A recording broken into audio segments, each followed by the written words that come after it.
Broadcasting from the greatest castle in the world, in the county of Lawrence, NCTV45.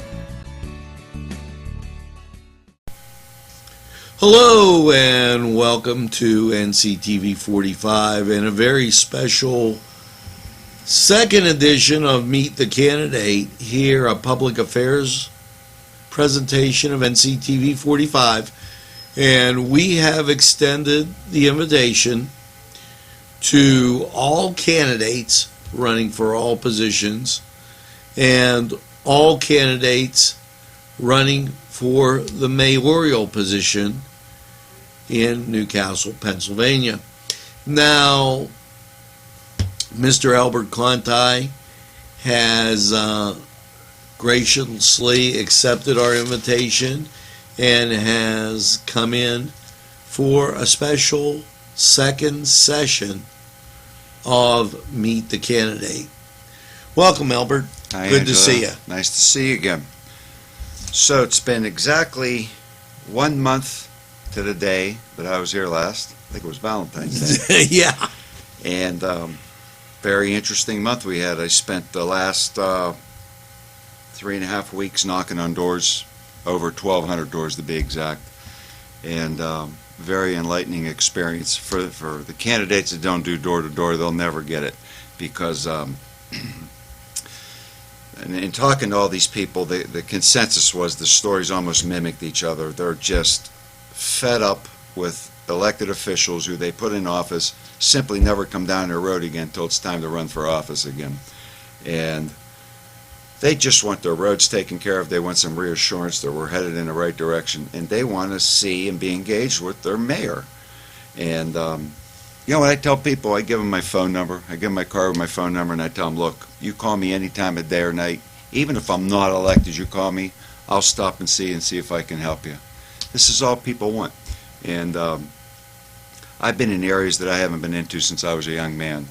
And it's very disheartening and saddening to see what happened to some of these areas I used to run around in. And we're going to get some serious change here. We're going to do it, and we're going to work very hard to get through this primary and general election. And I just like I said in my opening ad, you won't have to come see me. I'll come see you. I fully intend on knocking on doors the rest of the way through the primary and general, and even after I'm elected mayor. Now, the knocking on doors is very important. During your course of doing that, and you've heard from a lot of people, you know, one of the things that since we have moved, and NCTV45 is a small business located inside the city of Newcastle, one of the things we hear about and people ask about is community building. And it's very important, and I'm glad you touched upon the importance of community building by, as a mayor, and just as a person, going and being around the constituents you represent. Talk about being a mayor for everybody in the entire city. Exactly. Everybody got a variety of concerns, but the most thing is people want to be safe. They want their property values to go back up on the rise again. You know, we talked about this last time I was on with absentee landlords and stuff, and how they've wrecked just about every ward in this town. And I got to see it firsthand of what it's done to us over the last couple of decades. And they just want some serious change. And we have to give it to them. We cannot continue to take people's tax dollars and never go down these streets again. It's not going to work unless we go down these streets and we find fixes for every neighborhood. And you know, we're going to have to retool public works. We got a lot of good bodies in public works. I think we just need some better equipment. We need some better leadership. We need a better long-term plan, a 4-year plan, an 8-year plan of where we're going to be in these different wards. And I fully intend on being the mayor that walks the streets with these boys. You know, I've ran a crew for a lot of years in my own business, and we have a plan. You know, we have weekly meetings. We know where we're at on Monday. We know where we're going to be on Friday. And I fully intend on making my public works that type of business. We're not going to just ride around and get nothing accomplished all day long. We're going to have an agenda. It will be accomplished, and I'll be out there every day making sure it's accomplished. We'll be right back.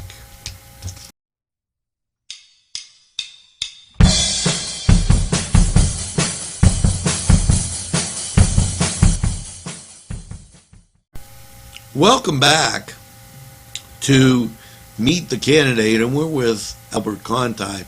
And Albert was explaining to us his journey through the neighborhoods and knocking on doors and visiting those neighborhoods that he knew from the past. Albert, could you tell us a little bit about code and the whole, and I'm going to leave it kind of open, scenario around code and around our neighborhoods on making things correct?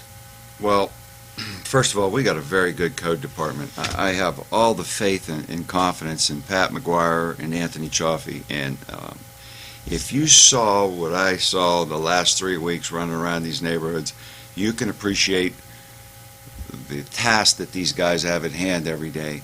And I'm in that building. I go up and visit these guys. They got a full plate.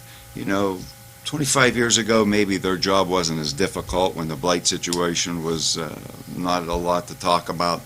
But these fellows have a full dish every day with what happened in this community over the last 2 decades. And being someone who's taken code official courses, I fully intend on being involved in their department. Although these guys can handle it, but I just think we need to tighten up some areas that where we can be more stringent on, and I'm going to pick on it again, absentee landlords. These folks need to be dealt with. They've had their way for the last 10 plus years, and the direct result of our blight, I'm going to put 75% of it on absentee landlords when it comes to residences. Now, I'm not so sure we could pick on them for all the building structure problems we have in a commercial world, but as far as destroying residential streets, I'm going to attribute 75% of that problem to absentee landlords, and we're going to deal with these people, and we're going to deal with them very, very early on in my administration. And this is why I said last time, we need to get council to enact a property bond ordinance where these folks have to issue the city a bond. And you're going to be given a criteria package, and we're going to hold you. We're going to give you a time frame to make that house look like that package. And if you can't do it, we'll do it for you when we pull your bond. I can promise you that. And I'm not going to watch people's hard-earned dollars continue to just get thrown away because somebody, 1 or 2 people on that street aren't living up to their responsibilities while everybody else is putting money into their house. But again, Anthony Chaffee and Pat McGuire are doing an amazing job, and I have a lot of confidence in them, and I look forward to working with those guys. The other day, I was riding through a residential area on the east side of the city, and here comes a tractor-trailer truck. Mm-hmm. No delivery. They were just cutting across to Washington Street. What can we do with making our ordinances about where these trucks should be able to travel? Now, if somebody's making a delivery to one of the downtown businesses, you're going to expect to see a tractor-trailer truck going to the pizza shop right down the street or one of the other places, but there's no reason they should be driving on our residential areas. First of all, if these companies that do deliveries know that there's a large truck route that they're allowed to be on and a small truck route, they won't be taking that tractor trailer on the small truck route for fear that they will get cited. So I think you just, again, you're going to need to create an ordinance. You're going to need to create large truck routes on the perimeter of the city.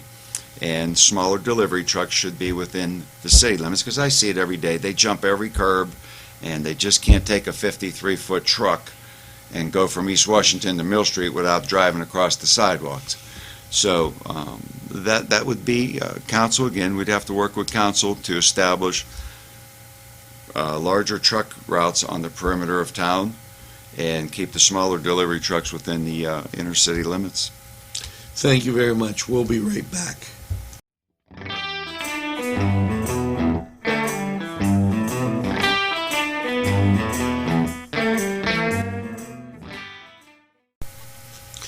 Welcome back, and I would like to talk a little bit, Albert, about the roads, which are in some disrepair, and to say the least. And Act 147, what that means and how we can move forward. First of all, at some point in time, you have got to quit putting a Band-Aid on a problem, and you've just got to fix it right. And, when I got into office 7 years ago, we were considered a junk bond town. Today, we have an A- rating. And why is that so important that we have an A- rating right now? Well, bonding world's based on credibility. If you go to buy a car and you have bad credit, your interest rate's going to be high. If you have good credit, your interest rate's going to be low. At some point in time, the next mayor is going to have to, and council is going to have to seriously consider engaging into a bond issue to do these roads right. $5 million isn't going to fall off the tree. And if we come out of Act 47 and we don't seriously look at Home Rule Charter, not only do we not have the $5 million to do all these roads right, but we're going to lose in excess of another $3 million when we lose the commuter tax. So you'll never see a new road in this town unless you sit down and engage into a bond issue. That A- rating is very important to us right now. We're going to be able to do something now that we couldn't do 7, 8 years ago. And that's very important. And so something else about Public Works. I said it earlier, we have a lot of good people to work in Public Works. I think we just need retooled. When I was a younger guy running around Newcastle, we had pavers, we had rollers, we had graders, we had milling machines. I don't know how you expect these guys to be effective and do their job when we don't own anything. We own 2 shovels, a pickup truck, and I don't know. This is the end result is what you see. But I don't know why we don't have it, but I can tell you this, if I'm mayor, I'm going to work with council. We're going to have the stuff that any other public works department has, and we're going to hit this town very hard, very long hours, and I'll show you how to make a dent in bad roads very quickly. But the other candidates can argue with this all they want. If you don't engage into a bond issue, you're never going to have enough money to do these roads right. Now, you mentioned Home Rule Charter. Yes. Can you tell us a little bit? That seems like a long conversation, but what is Home Rule Charter? Home Rule Charter is offered by the state of Pennsylvania, where the voters, it's put on a ballot and it's done by referendum, and the voters decide if they want this for their municipality. And we touched base maybe on it briefly last time I was on, but again, when we exit Act 47, we're going to lose the commuter tax. The only way you're going to get it back, if you're in Home Rule Charter, it gives you the ability to govern your municipality to suit your own individual needs, which means the state laws right now, they impose significant limitations on how much you can tax someone, and they set the ceilings on the tax rates. Having Home Rule Charter makes it so we don't have to listen to what the state tells us to do. And there's, we talked about this before, you can't continue to offer services for free. No business can do that. And if you want good roads, and you want your buildings torn down and need torn down, you want new businesses brought into this town, you can't continue to lose money and accomplish those goals. I just don't see us getting through the next 4 years without engaging in the Home Rule Charter. And then one other thing, Angela, I want to tell you, that set the myth aside about people are going to lose their jobs when you go into Home Rule Charter. That's not the case. Every position can be evaluated. Doesn't necessarily mean you're not going to have a controller, you're not going to have a treasurer, you're not going to have a chief financial officer. That's not the case at all. All we want to be able to do is be able to govern and set our tax base where it should be. And other municipalities are doing it. It works fine for them. I just don't see us getting through this without engaging in the Home Rule Charter. In other words, You're still playing football. You're just running a little different offense. That's exactly right. Now, we're going to take this break, and we'll be right back after these messages.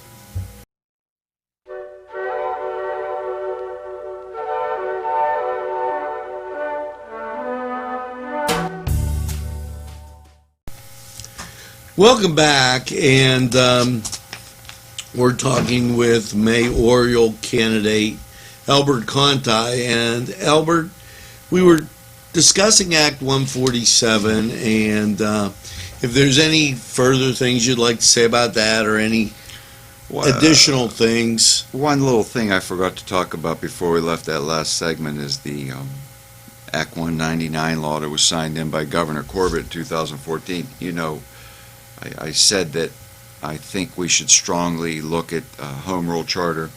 That's not to say that maybe we should not be able to get a hold of the other 20-plus mayors and 20-plus councils that are due to come out in 2022 when we are. I don't know. Maybe we can get this law overturned if we get to Harrisburg as a large group, or maybe we can get this one Act 99 revisited and restructured so that every city's looked at on a city-by-city basis. I just don't think it's fair that we all get thrown in that same pot because of Pittsburgh and them staying in it so long that they actually profited from it. This is what initiated Governor Corbett to sign the Act 199 to begin with. So, I mean, there's a possibility that you may be able to stay in Act 47 if we can get this law reworked, and that was just something I wanted to touch base on again. So, before we end our segment for today,